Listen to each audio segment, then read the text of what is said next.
بالله من الشيطان الرجيم. بسم الله الرحمن الرحيم. وصلاة وسلاما على رسول الله. أما بعد. السلام عليكم ورحمة الله تعالى وبركاته. Mo ń kí Ọlọ́run, mo sì ń kí gbogbo ẹ̀yin ọmọ ìyá mi lọ́kùnrin lóbìnrin, ní ọmọ èké àti ní àgbàlagbà. Ìbùkún Ọlọ́run, àánú Ọlọ́run kó máa bẹ́ nìkọ̀ọ̀kan wa gbé. Mo dẹ̀ tọrọ ìkẹ́ àti ìgẹ̀ fún sẹ́lá Nábì wa Muhammad sallallahu alayhi wa sallam àti gbogbo àwọn sàhábà al-kiram àti gbogbo àwọn tó dó lórí kẹ́límà la ilaha illallah. Ọlọ́run má yọwọ́ ọ̀kẹ́ rẹ̀ kù ní ara ẹnìkọ̀ọ̀kan wa. Ìbánisọ̀rọ̀ wa lónìí òun náà ni pé ìjọba ti lulẹ̀. Ìjọba ṣe kí ni o? Ìjọba ti wó, ìjọba ti lulẹ̀. Àwọn tó ń wà ń ta yìí ọ̀pọ̀lọpọ̀ ẹranko ni wọ́n. Tí nǹkan bá dàrú mọ́ yín lọ́wọ́, ẹ béèrè lọ́wọ́ Ọlọ́run, kẹ́ ẹ béèrè ìdáyà lọ́wọ́ Ọlọ́run. Ọlọ́run ò dákun ṣàlékún ìdáyà wa, kí ni òye wa mọ́. Ebi ń pa àwọn èèyàn, ebi ń pa àwọn èèyàn.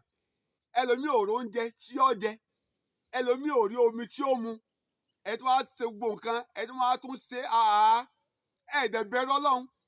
Nínú àyá al-Qur'an, nínú suratu Sod, Ọlọ́run sọ fún ànábì wa Dáhùd alayhi salatu wasalam pé ìrẹ́ Dáhùd mo pè ọ́ o. Ìjọba tó fẹ́ máa lò ọdọwọ́ rẹ ò sì gbọdọ̀ ṣe fẹ́ inú. Ọ gbọdọ̀ ṣe ń tí ọ̀dà. Ṣùgbọ́n ẹ̀yin tẹ́ ẹ wá ń bí gbọ́rọ̀ etí yín ti búlọ́ọ̀kù, gbọ́n tá à ń sọ fún yín, gbọ́rọ̀ Ọlọ́run. Èyí wá aṣọ ọ̀rọ̀ ẹ̀yẹ ọ̀gbọ́. Gbogbo ẹ̀yin tẹ́ ẹ pera yín náà ní mínísítà náà. Iṣẹ́ tá a ní kẹ́ ẹ lọ ṣe kẹ́ ẹ ń ṣe níbi tẹ́ ẹ wà yìí. Ṣiṣẹ́ gidi fún wa. Gbogbo ẹ̀yin tẹ́ ẹ pera yín náà àbánsọ́dọ̀ owó. Àbánsọ́dọ̀ èwo tí tẹ wo ń bẹ̀ ṣé ti Nàìjíríà àbí ti ìlú mi. Ìkànnì yín o. Ìkànnì wàhálà ìjọba yín ti lulẹ̀. Ohun táwọn náà fi sọ báyìí náà ni pé ìjọba yín ti lulẹ̀ náà ni wípé ẹni tó jẹ́ olórí wa ní Nàìjíríà òun náà ti sọ ní sẹ́nìkan síwájú. Òfin tó dé náà ló dà wá náà. We have the same equal right. We have the same equal right. Àjọ lẹ́tọ̀ọ́ kan náà láàrin ara wa náà ni. Ìjọba ti wó, ìjọba ti lulẹ̀. Kò sí ẹ kó lè rí bẹ́ẹ̀. Ìjì òfin ẹ kó rí bẹ́ẹ̀ náà ni wípé tí a bá tẹ̀lé òfin Ọlọ́run tí ń ṣe òfin al-Qur'an, táwa tẹ̀lé òfin ànábì wa Muhammad sallallahu alayhi wa sallam, wàláì ìjọba yóò ní dàrú mọ́ wa lọ́wọ́. Gbogbo àwọn tí wọ́n jẹ́ caliphate of ànábì wa Muhammad sallallahu alayhi wa sallam, àwọn mẹ́rin péré ni wọ́n o. Abubakar ó ń bẹ nínú wọn, Umar ó ń bẹ nínú wọn, Usman òun náà ń bẹ nínú wọn tó fi dórí Ali. Àwọn mẹ́rẹ̀ẹ̀rin yìí wọ́n ṣèjọba ìjọba wọn ò wò. Wọ́n ń gbọ́ràn, wọ́n ń gbọ́ tí àwọn aráàlú ń sọ. Ìyà tí ń jẹ àwọn aráàlú wọ́n gbọ́. Wọ́n ló tẹ̀lé òfin gbọ́ nǹkan tá à ń sọ yìí. Wọ́n sọ lórí social media, gbọ́. Wọ́n sọ lórí rédíò, gbọ́. Wọ́n sọ lórí tẹlifíṣàn, gbọ́. Èmi lá fẹ́ ṣe fún wa ń bẹ̀. Ebi yìí pọ̀, ebi yìí pọ̀, ebi yìí pọ̀. Àwọn èèyàn wọn à rí iṣẹ́ ṣe. Àwọn èèyàn wọn à rí mọ́tò wọ̀ lọ bí iṣẹ́ wọn. Kí ló dé? Ẹ sì bẹ̀rù Ọlọ́run. Ṣùgbọ́n tọ́kàdùn mi bẹ̀ náà ni wípé ó ń sẹ́ńlá Nábì wa Muhammad sallallahu alayhi wa sallam.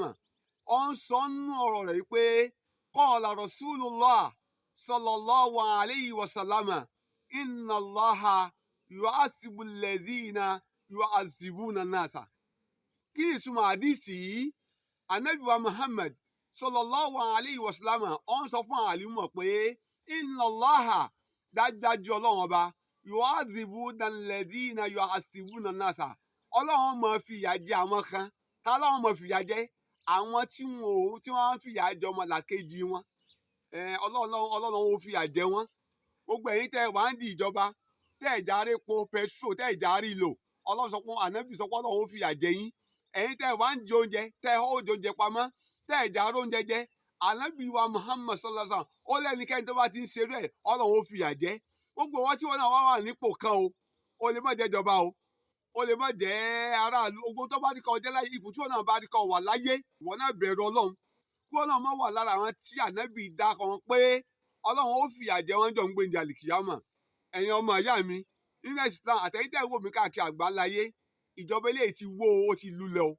Ó ti lulẹ̀, wàláhì ó ti lulẹ̀. Wàláhì àwọn èèyàn ń kú ikú ebi ni wọ́n ń kú. Kí láǹfààní pa ní mínísítà fún? Kí láǹfààní pa ní sínétọ̀ fún? Kí láǹfààní pa ní àwọn chairman local government fún? Palliative tẹ̀sípẹ́ ẹ̀ṣẹ̀ náà pẹ́ ń pín láìsí káàkiri ayé. Ìbò mélòó ló dé?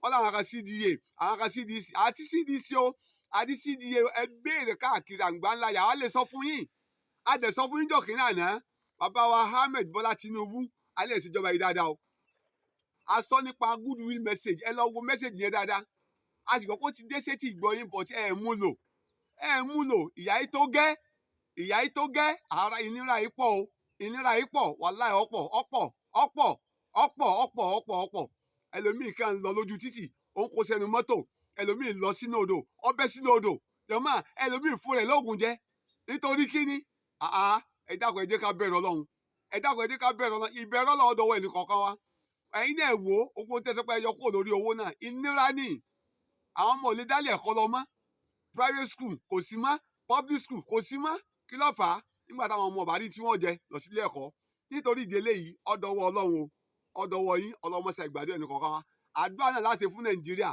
Ọlọ́run àbíọ́ o má jà rógun Nàìjíríà o má jà rí wàhálà Nàìjíríà o gbogbo àwọn tọ́jú àwọn aṣíwájú wa yìí náà aṣàdúrà fún wọn tóbi torí bàbá wa Ahmed Bọ́lá Tinubu aṣàdúrà fún yín o wàhálà aṣíwájú nìyí ẹ ti ń to ìjọba Nàìjíríà bọ̀ tipẹ́tipẹ́ ṣùgbọ́n eléyìí wàhálà ó ti fẹ́ dàrú ọlọ́mọ sì jókòó yíwọ́ ọlọ́mọ àkọ yín máa ṣeun inshallah gbogbo àwọn senators yín gbogbo àwọn cabinet ní àpapọ̀ ọlọ́run dákun bá a ṣamọ̀nà wọn àwa náà inú ilé wa àdúgbò wa ọlọ́mọjọ́ bàjẹ́ o wàá fàánú gbà wá kọ́dẹ̀ bí àbùkátà wu wa ó fi gbogbo àsìkò ń gé àánú rẹ ọlọ́run wa inshallah bisimilahi rahman rahim àdúrà tí mo fẹ́ ṣe yìí ìwọ náà máa ṣe inú ilé rẹ wàláì ó wúlò púpọ̀ kí láǹlá àdúrà sọ pé bisimilahi rahmani rahim wa anta arhamu rahimin irhamna ya Allah tó wílẹ̀ kan pé wa anta